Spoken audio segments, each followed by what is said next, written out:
দিন, দিন আমার কি হচ্ছে আমি নিজেই জানি না। ইদানিং আমার বেশি ওভার থিংকিং হচ্ছে। আর হচ্ছে আমি যে একটু আগে তোমাদের জন্য একটা ৪ মিনিটের ভিডিও এডিট করছি।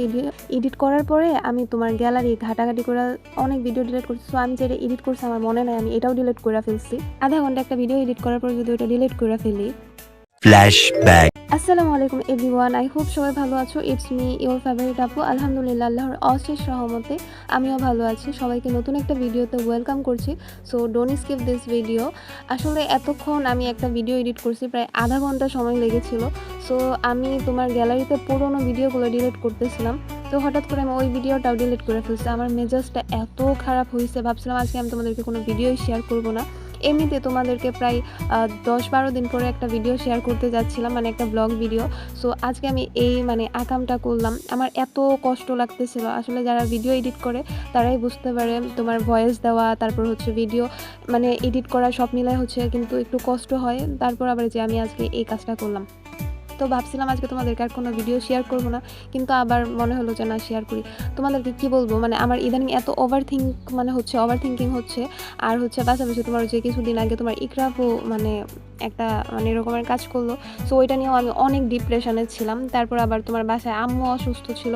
তো সব মিলে অনেক কাজের মধ্যে দিয়ে যাওয়া হইতেছে, তাই ভিডিও এডিট করতেই পারতেছি না। আমি জানি না কেন আমার সাথে ইদানিং এত এগুলা ঘটতেছে। তোমরা সবাই আমার জন্য একটু দোয়া করো। আর এখন যেহেতু রমজান মাস, তো সব মিলে অনেক বেশি ব্যস্ততার মধ্য দিয়ে সময় কাটে। যেমন তোমার ওই যে কোরআন তেলাওয়াত থাকে, রোজা, তারপর আবার তোমার বাসার বিভিন্ন কাজ কাম, তার পাশাপাশি আবার তোমার নামাজ পড়তে হয়। সো সব মিলে একটু ব্যস্ততার মধ্য দিয়ে এই সময়গুলো কাটতেছে। ইকরাপুর মতো কেউ উল্টাপাল্টা কোনো কাজ আর কইরো না। তারে দেখা তোমরা অনেকেই শিখতে পারছো যে আসলে আমরা চলে গেলে আমাদের প্রিয় মানুষ আমাদের দেখা তো দূরের কথা, কবরে মাটি পর্যন্ত দিতে আসে না। সো যাই হোক, আমরা ইকরাপুর কাছ থেকে অনেক বড় একটা শিক্ষা পাইছি।